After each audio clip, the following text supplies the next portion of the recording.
I think that since that's a prevailing thing in our DNA, and some part of us takes note of it, that it would be well for us to recognize that things that are designed to affect us at the herd level ought to be some oversight of that shit. Well, yeah. That's the people that I'm trying to defend. Is that you and I have critical thinking? Okay, we really do. When you come up with something that is complete, when someone comes up with something that is completely outlandish, I immediately step back and I say, okay, what is this cat really trying to say? And it's some real outlandish idea. And then when they leap to the fear factor, and if you don't do what I say, they're coming for you now. They're going to do this for you now. But I also have dissolved a lot of myths in my life. This election, I dissolved the myth, and it's not a conspiracy theory. I know my vote doesn't count. I can go down there to the fire station and cast my vote, or I can go to Specs and buy another bottle of whiskey. I'll probably get the whiskey because it'll do me more good than casting a vote. Of course. Yeah. Of course it will.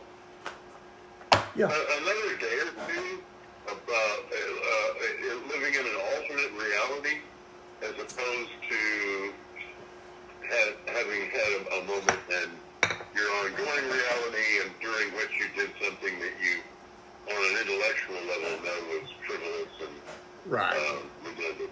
Right. And, the whole thing, this whole thing with this alternative media thing, we had to have alternative media because the mainstream media turned into just an entertainment show.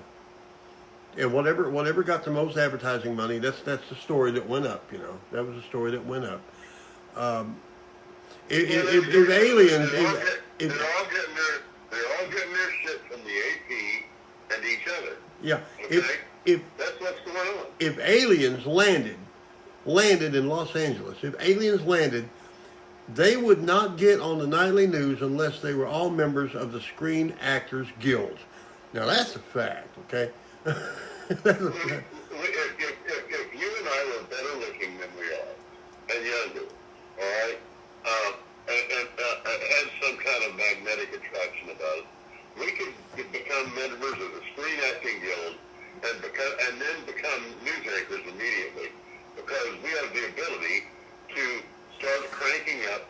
You give us a piece of information nobody else has got, or it's just recently been put out there. Mm-hmm. You and I can immediately crank up a conversation about that. During which point, other people who have been known to make useful contributions under such circumstances on short notice are patched into our show, and we just basically have a version of the back porch, and that's exactly what these news shows are. I just described a news show to you that would be successful in today's environment. Well, yeah, and the thing is too, people are not cognizant of the way that words are used. Okay, and I can't be cognizant of how words are used because I'm from Texas and everybody knows we don't speak English. So, but the thing they do is, and I'm not taking Trump's side or Biden's side, but here's the deal. Here's two ways to deliver a story. Today, Rudy Giuliani approached another court in Tempe, Arizona, or wherever, and everything, with a claim that the mail-in ballots were not counted properly. Okay, that's the conservative type of news story. Here comes from the liberal slant. Today, Rudy Giuliani approached the court in Tempe, Arizona, with yet another baseless claim of tampering with the election. Well, honey, how do you know it's a baseless claim? I'd love to see your law degree or your background check on this. You just use the word baseless in there. All the man did, whether you like him or not, was came up with a petition to the court saying, "I think this is wrong." and the court will decide if it's baseless. The judge will say, "Hey, man, that's a baseless claim there, dude," because he's hired to say things like that. You're hired to sit up there in a tight blouse and read the news. That's what you're hired for. Actually, though, I'm got that. Now, let me tell you, I hear exactly what you're saying, and I understand that we're supposed to, in every case, give the same person who keeps stealing things or wrecking things or burning things or whatever they're doing, while the same people continue to do it over and over again, we're supposed to start off at the beginning of every news story with the idea that, you know, that the president has some, or his lawyers have some actual basis in fact and evidence for the claim that they're bringing, all right? Now, this does not fare well when you look at his record over the last 26 cases in which he's brought these claims, these exact same claims, you know, to state courts and to fucking civil courts. Well, Ted, I mean, all right, here's the thing. and Now, get every single one tossed out for a lack of evidence. well, Ted, now, When Giuliani himself is asked by the Justice Department. No, you brought it up. I just want to say. well, go ahead. So those young lawyers you were talking about, you know, who wanted to go out and do something for Trump while Giuliani was laid up in the hospital, asked Giuliani for the evidence, and Giuliani said there is no evidence. All right, well, here's what I'm saying. I'm going down to the semantics, okay? All I'm saying is, now, I'm just going to be blunt here. These Yankees are supposed to be smarter than we are, okay? We're the ones that raise cows. Now, we're the ones that raise cows and drill for oil. We're not supposed to be that smart about anything else. But here's the deal. What would be wrong with the lead-in to the article on the TV set of, today, Rudy Giuliani approached the court in such and such a state with yet another case claiming blah, blah, blah, blah, using the word yet another. That alludes right back to the other 26 cases, and you don't have to say, you know, baseless. You don't know it's baseless until you prove it. Yet another claim. And then the general public will say, oh, yeah, like the other 26 cases. You know, we got you. We got you. But you know what? Liberals don't have that good of vocabulary. What if she was to say, coming to you live from Minnesota court, where Trump's lawyers have filed their, 27th claim. There you go. Against the state of Minnesota for, voter irregularities. That, you're a news service, and you're supposed to be reporting on an event. At some point, I think it becomes irresistible bait to the person writing the article to, enjoy a little Schadenfreude at the president's expense, because for a lot of reasons, one of which being that the president pretty much has it down to his homies and everybody else. And if you're one of the everybody else, you're on the menu. I mean, that's all there is to it. And it's dangerous being one of his homies too. You can find yourself being one of his not homies now, and not even have known that was going to happen. Well, that's true. That's true, but the thing. So what? I didn't. Well, Dan fucked up. Well, that's Dan's problem. Well, the president needs Dan for this and that. And you were talking to Dan, and I don't know. I'm not sure who we heard it from, but he heard it from somebody that, you fucked up, and you were telling Dan about having fucked up. I mean, that's the way it goes. Well, that's true. And there's just that was the reason in the article yesterday. I said I call it the "it's too easy" paragraph. It was too easy to just work and pay your taxes. It was too easy. The last thing I said, it was just too easy to hate, just blind hate.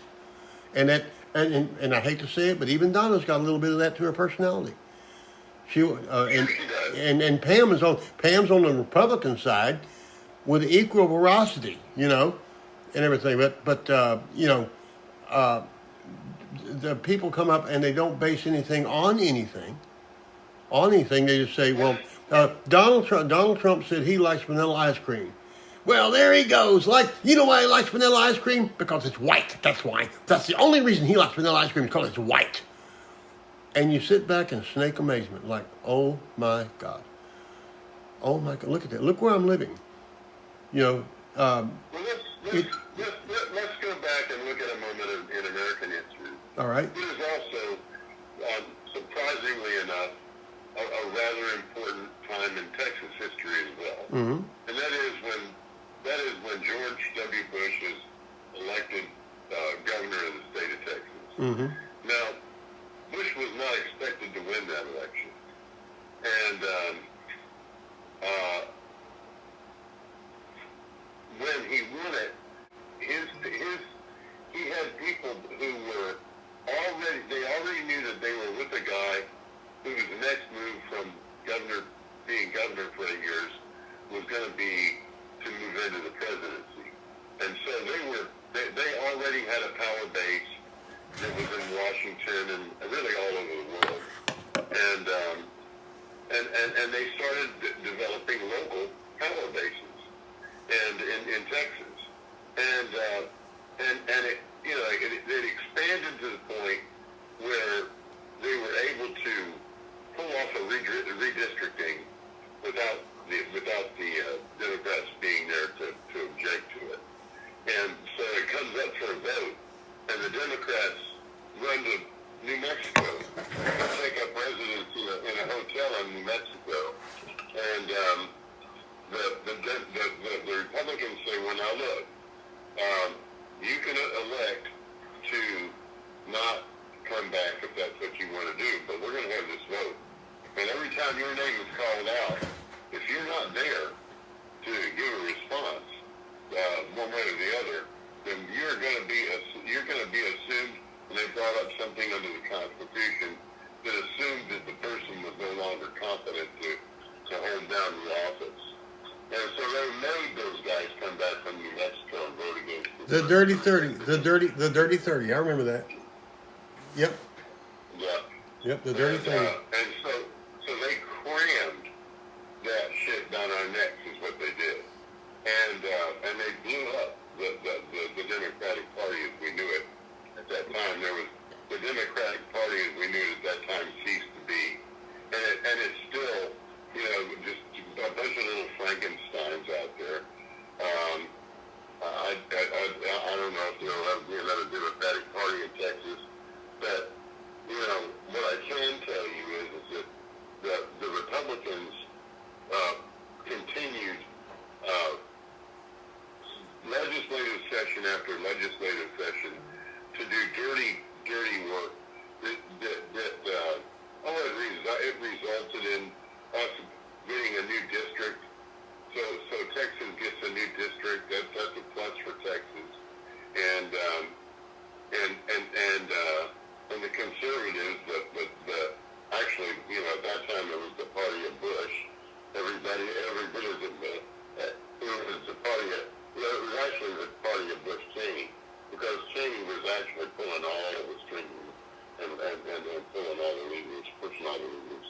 He was definitely doing it, all of that shit from some little, I don't know, like that guy from Game of Thrones, the dad of the Stones Have Eyes people. But anyway, no, I think you pretty much put a nail in it, and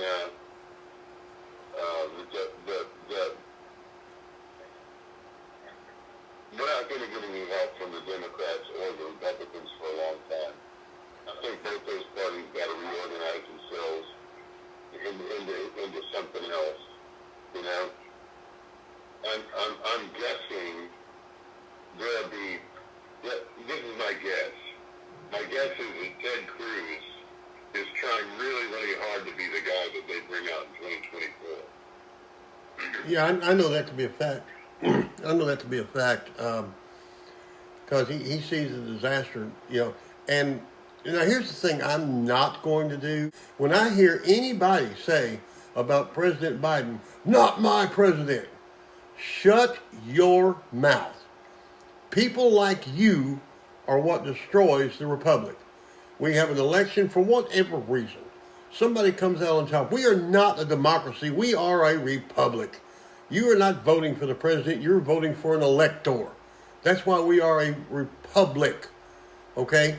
If this man if he wins in the final analysis, if he wins the presidency, he is the president. We can't have the president and the associate president. We have a president.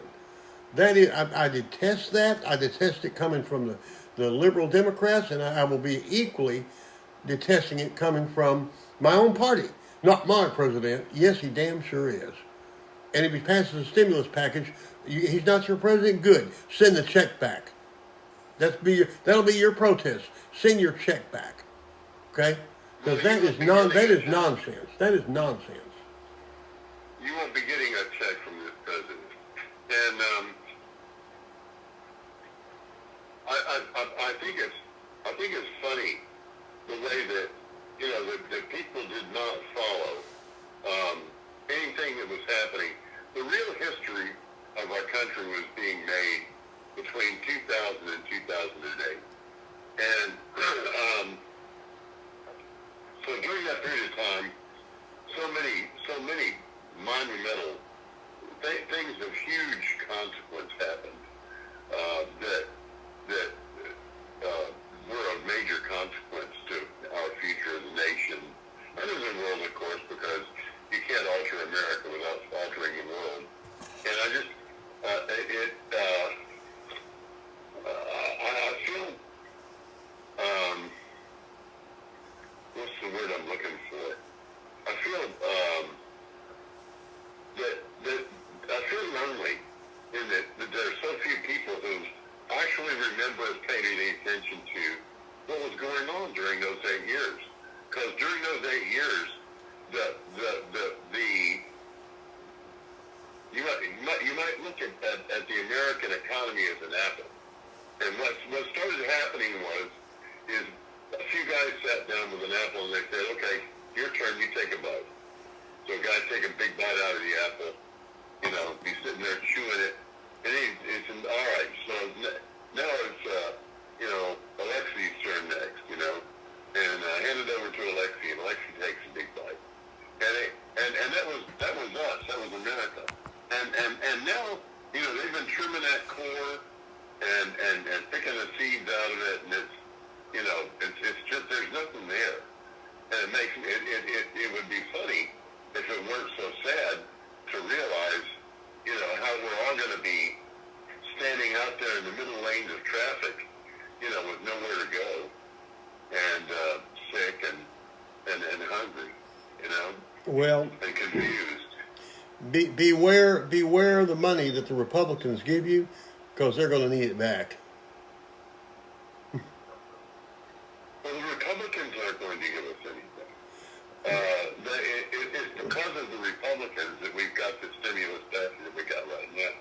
And it's also because of Joe Wall Street, Biden, the guy who is in perfect sync. What's going to happen now is we're going to pick up we're going to acquire a new horizon very quickly. We're going to go to bed one night with one horizon and wake up the next morning with another horizon that is perceptibly closer to us than the other one had been. And then we're going to start working from there, because they're not going to give up, what they were working toward. And in his way, Trump contributed in a very heavy-handed way toward one of their goals, which was to destroy Social Security.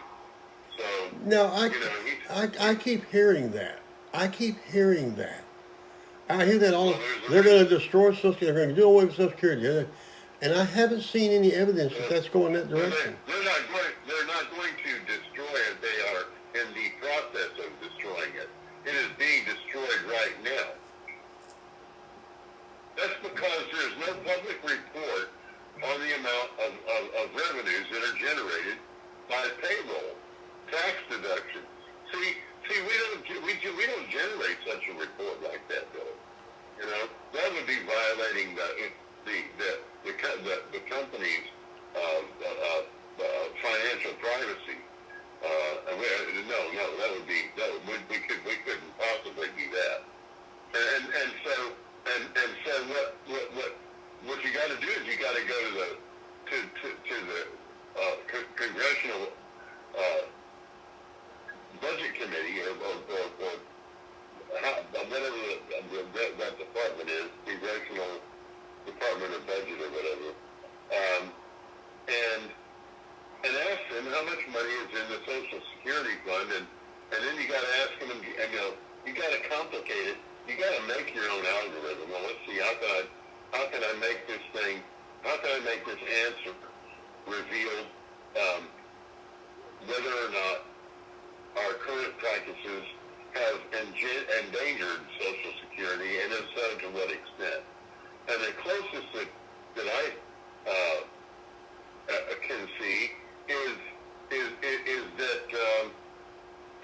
that we have gone fully to the end of the year with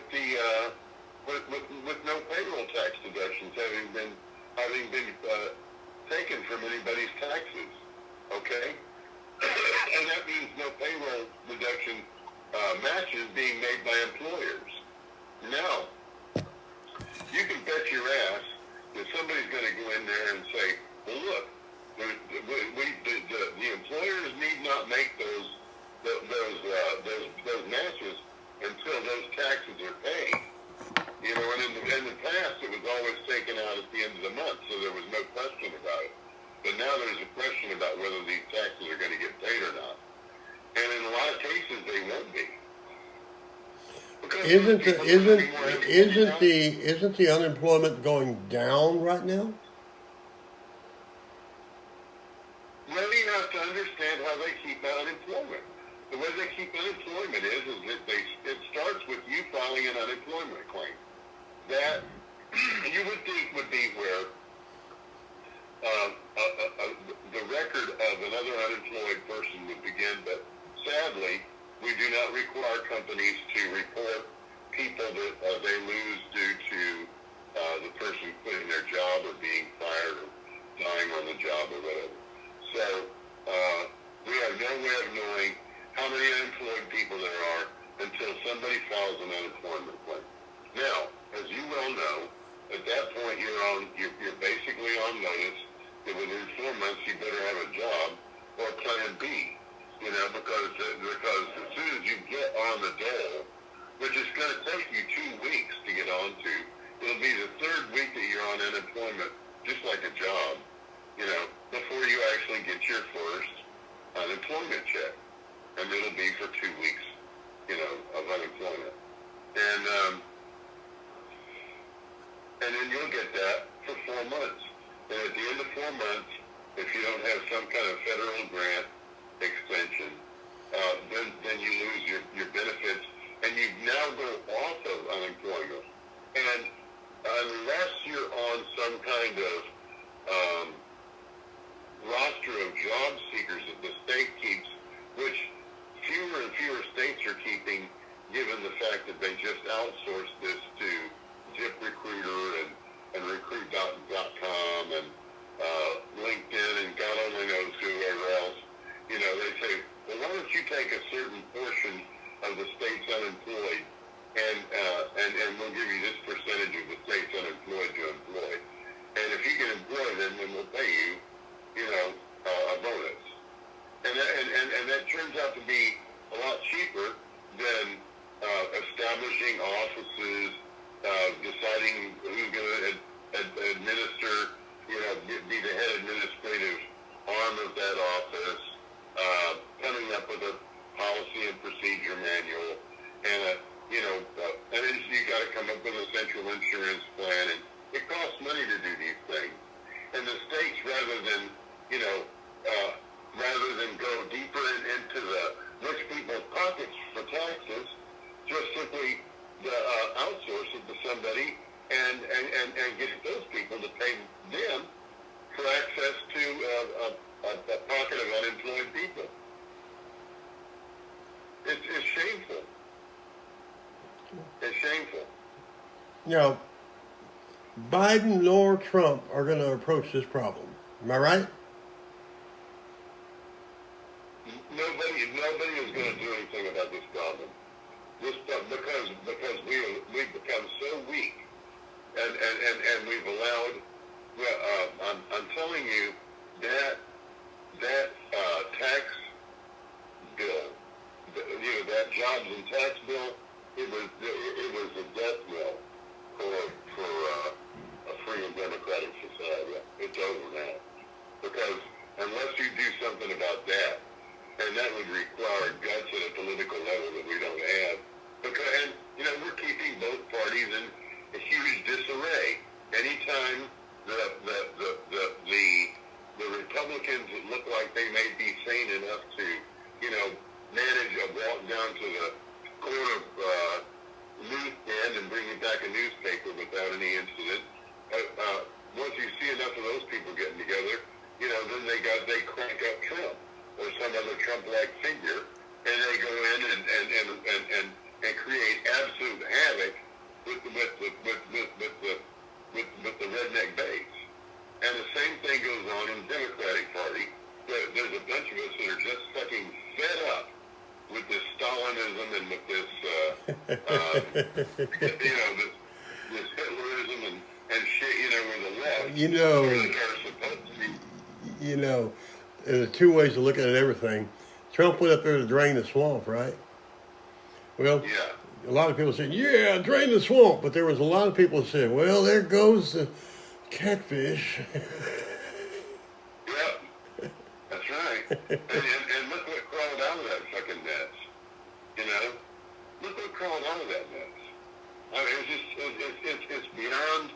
it's beyond description. And now you go from the DOJ having been absolutely the president's lapdog in every way, representing the president personally, now investigating the president. I mean, what's that all about? Well, it's just, it shows that, I said a while ago, and I use the word beltway and all like that. All right, I'll say this. There are them and there are us. Okay, now, can you deny that statement? There's them and there's us. Absolutely not. If you have a government job, if you so much as have a government job, you're a member of the gentry. You're a member of that class of people that, pretty much goes through life without being touched by it, unless you go out of your way to get touched by it. Yeah, you have a lot of privileges. You have a lot of opportunities. Life can be very easy for the gentry if they know what they're doing and connect themselves up properly and just maintain. That's all they got to do is maintain their own. That's the them. And the us is everybody else, I think the one thing that might be a silver lining behind the cloud is no matter what your political affiliations are, realize that like what Arizona did and what Georgia's doing again and several other states, the states are beginning to stand on their rights. You're gonna have to count those votes again. Okay, this is the fourth time. But we're gonna do it one more time. Okay, one more time. I've seen that little guy with Georgia come down the State House steps about 4 times this week. We're gonna do it. We're gonna do it. But it's not gonna do no good. And that governor over there in Arizona had everybody in one room, socially distancing, of course. He got that certification letter, And he passed it all around the room so it didn't have to be mailed, hand carried, or anything. And everybody that was in government that was supposed to sign off on it signed off on it right there, right then. To drive that motherfucker to the federal building, where the Federal Elections Commission has its own address. Right. Deliver it in person. And see, that's why I'm not going to vote ever again. And people, and I already hear people now, oh my God, he's not going to vote. How un-American is that? It's not going to do any good. You know, I would rather write a love letter to Kim Kardashian and wait for her to show up at my door. That'll do more good than trying to vote in America. That'll do more good. It's as simple as that. If none of us vote, if none of us had voted in this last election, the results would have been exactly the same. And who knows if he stayed out there praying long enough, sunset looking down. It's possible. It is possible.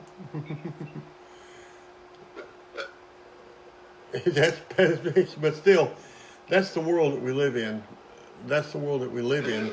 I think on a smaller arena, what we were talking about this alternative media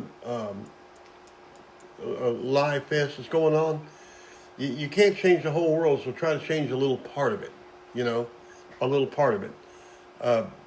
And the butcher shop, I've never read, except that one excerpt, of us taking any bad press, but I know what's out there. Anytime you state a opinion and you don't agree with certain faction and everything, you're going to get naysayers out there to say you're an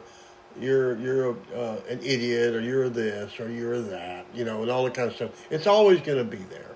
Like the Twin Towers thing. I absolutely do not buy into a vast conspiracy where the towers were exploded by charges set on East Florida and everything. That, in my opinion, that did not happen. Well, how did it fall straight down? Maybe them two big-ass airplanes that hit it had something to do with it. Maybe you think that might have something to do with it? Come on. They're just loaded up with fuel to fly a cross-country flight from the East Coast to the West Coast. Several tons of jet fuel that flooded down the elevator shaft, and you're sitting back wondering why they blew up and fell like they did. Duh. Duh.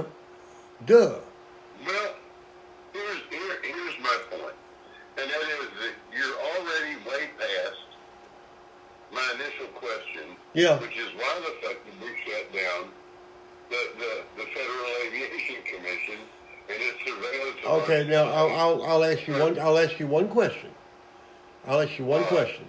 Better than that, I will research that myself, and I want to see. And if I see it, I'll say, "Well, Ted, you're right. I don't know the answer to that, but here it is." But I'll almost guarantee you, I'm not going to find evidence of that ever having happened. Almost guarantee it. You will find evidence of it because it's absolute fact. But they shut down all of the defenses of the nation for a full day, waiting on George Bush to blow up the World Trade Center. Here's what happened. Okay, go ahead. Now let me just tell you what I. Hey! You're straighten your tinfoil hat. Okay, go ahead. Yeah, right. Thank you. I like a Johnny English. I think I'll leave it. Well, at least it looks like a Stetson. I'll give you that. Go ahead. Yeah. Well, I kind of like the analogy of the tin man a little better, but there's a guy with a stylish tin. His is a tin foil. His is tin. He got solid tin. That keep the NLK4 out. They keep that NLK4 shit out. So we got all kind of protection up here with our tin hat. But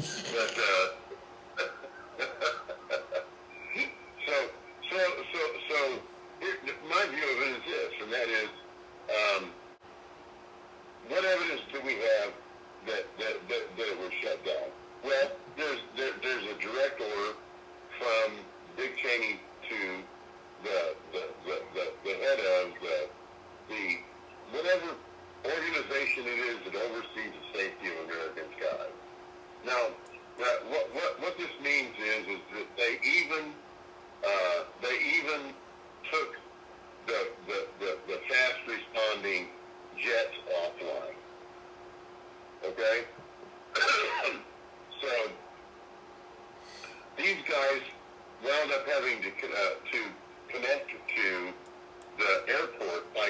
in the fucking airport with their cell phones. The pilots in these planes. That's the degree to which they had communication shut down. Like I said, I am going to research that, and like I said, if I find out that it's true, then we got something else to write about. Okay, we got something else to write about, and and that's what I was trying to. I'm going to tell that gentleman on the PSN network is I don't object to you having an opinion about this. I don't object. What I object to is the fear mongering and the lies while we're going through a pandemic. People are scared to death. They're already scared to death to go shopping for a gallon of milk right now. We don't need this. And then to have somebody, a network come on saying, after you tell you all these doomsday propositions and there's nothing you can do about it, you're dead, you're meat for the worm. People don't need to hear that. They really don't need to hear that. They really don't. And that's my big objection. My other objection is now here's my fear about Joe Biden. Okay? First off, he's a Yankee. I don't like that. Next off, he's a Democrat and everything. I think, in my opinion, the first thing he's going to do is turn off all the oil pumps in West Texas so the Prince of Saudi Arabia can get his money back. Okay? So Americans, instead of having $1 a gallon gas, which is where we'll be heading, they're going to be paying $5 a gallon, so that the Prince doesn't run out of Mercedes. That's my opinion, and you mark my word, when he takes office, you watch them oil pumps start getting shut down. I thought, when I was growing up, I thought we just run out of oil because none of the pumps were going. And they started them up again, and son of a bitch, the oil's been there all along. All along. And I predicted back then, you watch, and I got some naysayers. You watch the price of gas go down, oh no, you don't understand the oil industry and the way it really works, and you don't understand. I don't?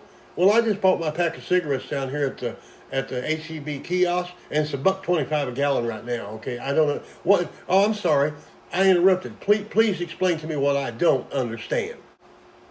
This is what's called the pregnant pause.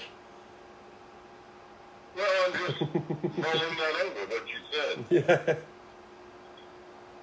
I mean, I don't disagree Ted, with that. you were with me in West Texas, and you saw the oil pumps going up and down since the first time since we were in high school. We were amazed. Wow, what the hell is that? Wow, that's an oil pump, dude. It's going up and down. I thought they were all broke. Well,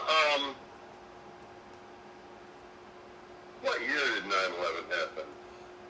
9/11, 2001. 2001. I almost told you the year 9/11. Oh God. It takes the whiskey a long time to wear off. I'm reading something. Oh.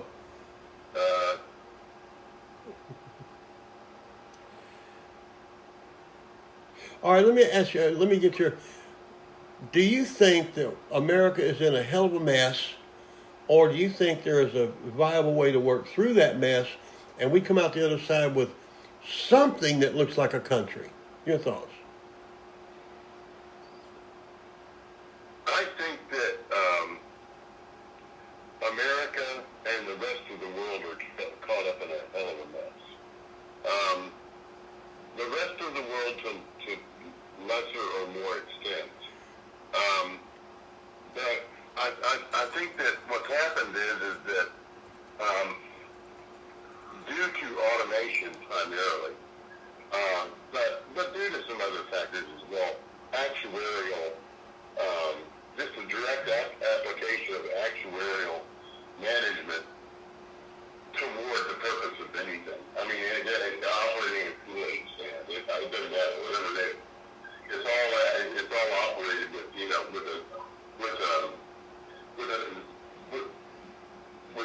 an actuarial bias. And so I think what that's done is that's taken us into a world where there's a whole lot more people than we've got the resources to equip in the way that they want to be equipped. I don't think we have enough water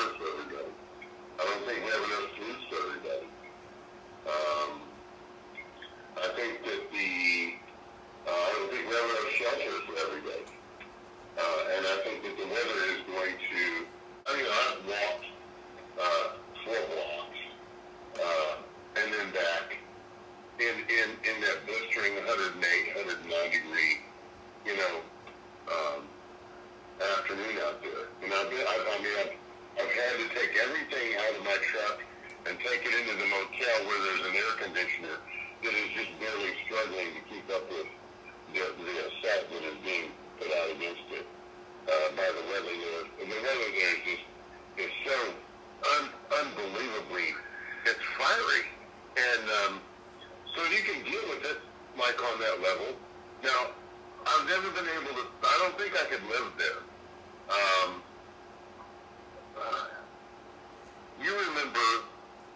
You remember living with your son for a little while. Mm-hmm.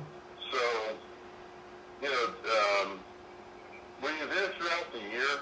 Did you get to see the seasons there? The seasons, the seasons in the Inland Empire is always the same. Okay, it's kind of boring. They can just record the weather on Sunday and run it all week, and it's pretty well accurate. At Arcosito, it's about the only time that civilians can actually live out there is in the wintertime, when it stimulates spring and early summer in any place, civilized place in the country. The summertime, you really got to be an expert. You really have to. You got to know how to stay out of the weather. We're a couple of old desert rats. Yeah. Now, I don't think that social order is going to break down all at once. I think it's going to be a series of cascading events. And I think every one of those cascading events is going to be breathtaking. And so, I think allowing your breath to be stolen by it would not be in your best interest. I think that operating while it's happening is your best plan. And so you're going to have to recognize those cascading events as they approach. Well, this is going to be the next thing that happens. So we know that the first thing that's going to happen is that bills are going to become due that are not payable. And they're going to come from tax districts. They're going to come from banks. They're going to come from people that you can't deny. And that means that whatever you have that belongs to you is now theirs. Or it will be, they'll develop a method of expediting it if they haven't already done it and just haven't told us yet. But, it'll be a process.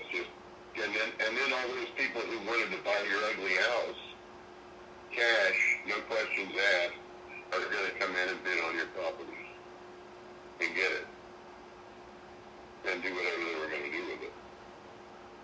So that's sort of how we need to start thinking of our lives and start planning for that. Well, we're going to have to. There's more of us than there are of them. That's the one thing I keep driving back on. There are more of us. That's always been the case. Yeah. That's always been the case. And the people of France lived in virtual slavery to the emperor for 3,000 fucking years. So no. Yeah, but in the end, Louis XVI lost his mind. Okay. It was in a basket. People that you think are us are not always us, Billy. Okay? A lot of times that guy in the MAGA hat, he's not, he ain't with you. You think he is, but he's not. Well, that's true. And that's another thing. Let's just go off on this trail around in the MAGA hats, any red hat actually, any red hat. You can have a red hat that says "I love ice cream" on it, and then people take exception to it. That's the things that we need to. We can't correct it because it's human nature. It's human nature. You gotta. You got. And the fault really does. The fault really does in 99 out of 100 cases belong to the person wearing the red cap. They put that red cap on to provoke or engender that feeling in the other person. So now they're going to be surprised when they elicit it. Well, like I said, I'm drawing back about a lot. I've never owned a Mager cow. I've never owned a Mager cow. Have one actually, but I don't think it's I don't I use my word at Spurs on these people. If they want to wear the damn thing, wear it. Wear the damn thing if you want to wear it. That's okay. But there's no reason. There are people who actually believe we are on the edge of a civil war based on paper masks. Now think about that. Think about it. That's the level of mentality that we have descended to. That people will take a stand. Now, they won't take a stand against abortion. They won't take a stand. They talk about their Second Amendment rights, but they won't really take a stand. But you ask them to put on a paper mask to protect their lives and other people's lives, and oh my living God. Why, go next door and shoot all the guy's children for that. That's the reason for war right there. That's the reason. Do you know how insane that really is? Just take a step back and look at that. Look at that. I mean, you go to the HEB parking lot and you see people getting out of their cars. And here in Killeen, about 3/4 of them have got their mask on. And there's always some guy that don't have one on, and he's ready for war. You're not going to say anything to him. By God, he's American. All we want to do is stop spreading a virus. That's all we want to do is get to the other side of this damn thing so that everybody can be healthy again. But you see, that's like trying to say, look, Terry, all I'm trying to do is tell you that according to U.S. law, President Trump lost the election. And I mean, it's like you can't communicate with these people. And I'm betting that that's exactly what they say about us. I bet they say exactly the same thing. You just cannot communicate with these people. There's no way for you to get your point across. The minute you start, you bring it out, but it is that it's making you act the way you're act. Next thing you know, they're down on you about being a MAGA cap, and they're down on you about being a chimpanzee, and there's just no talking to them. A Trumpanzee. Yeah, obviously. That was good. That was good. Yeah, that was good. That was good. Yeah, a Trumpanzee and a Democrats. Okay, all right. Yeah, okay, I'll go with you. Right, Yeah. exactly. Hey man, I'll tell you what. I don't hate liberals. I really don't. As a matter of fact, I've been to California. I really like liberal girls. Okay, so that's just there.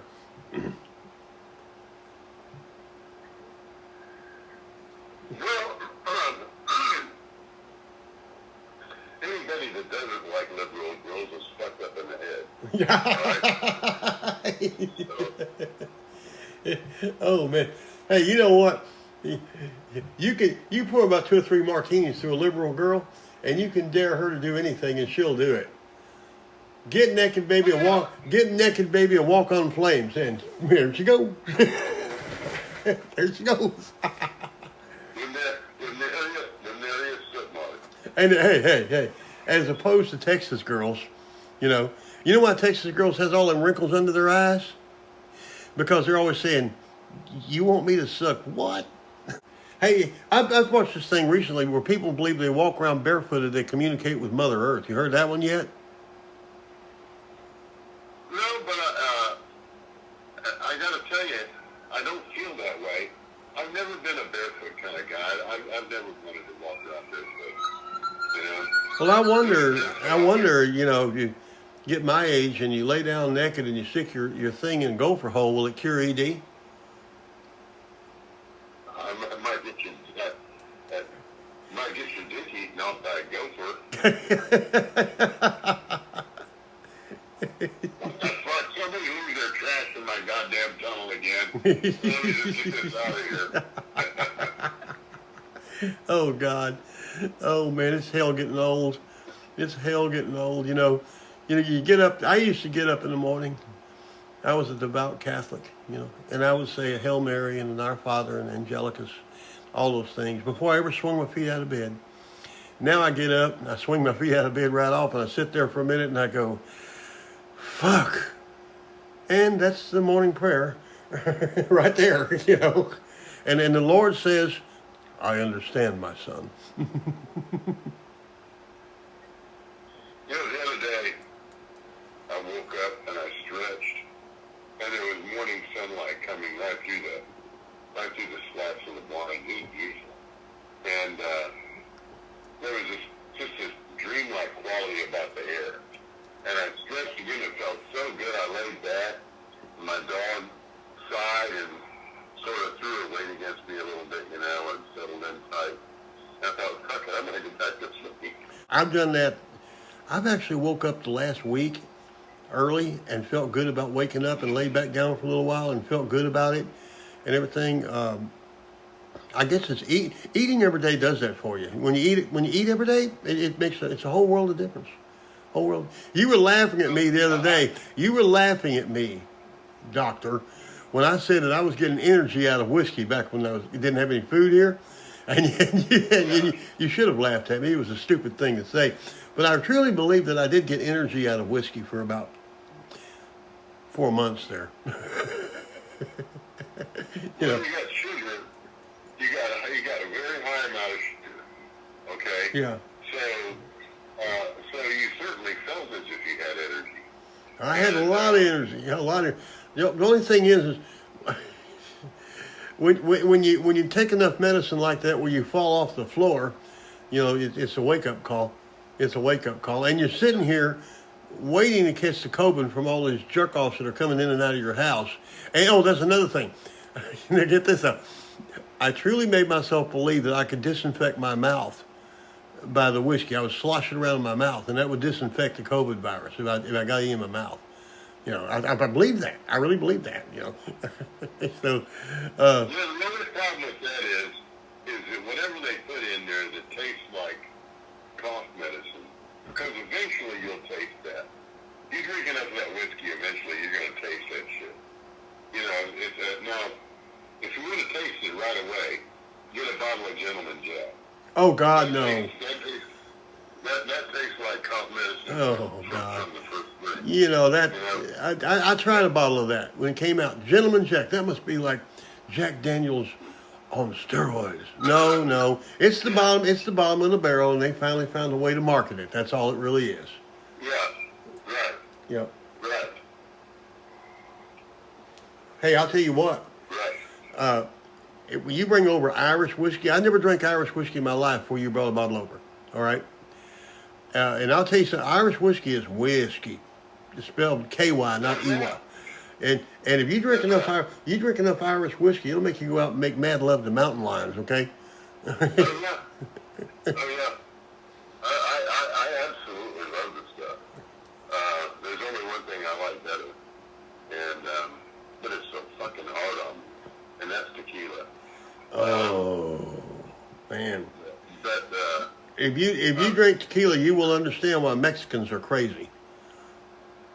yeah, I actually got a hold of this stuff. Now there's two brands of it that I like a lot. One of them is Tierra Fertil.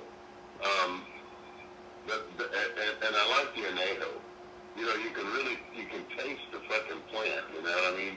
I mean, it's not overwhelming or overbearing at all. It actually has a kind of a sweet cucumber taste to it. But you can definitely taste the plant. And it's all you need is like a shot glass full of lemonade. Like, put 3 shots of that anejo in a glass with some ice. And then all you need is like a shot glass or a shot glass and a half of whiskey. And, lemonade. That good lemonade, like that, anyway, you can buy it at HEB, real lemon or whatever.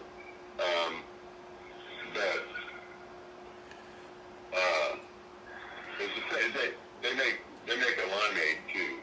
Whoever it is, they make a limeade. And the limeade, actually, do it with the limeade first, because you'll love that. It's got a sweet taste to it.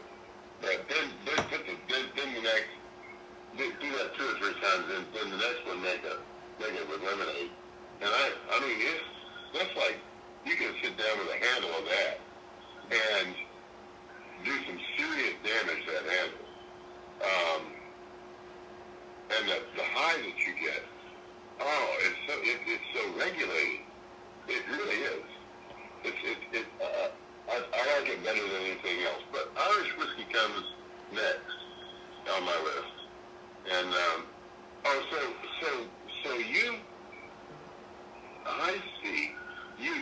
I'll bet what happened is you got a good, you got the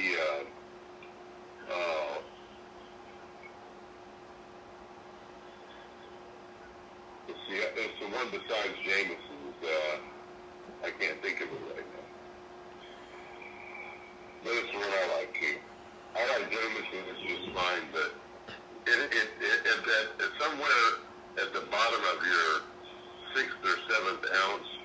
It's got a little bit of that cough syrupy taste itself, and its other stuff doesn't.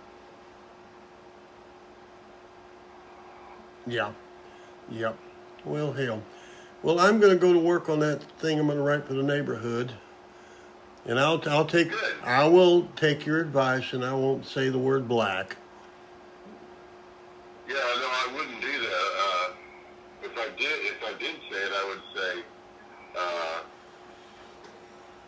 no, I wouldn't say it at all. I wouldn't even acknowledge it. No, you can't do that. You can't do. We've lost a full color. I'm glad there ain't no green people.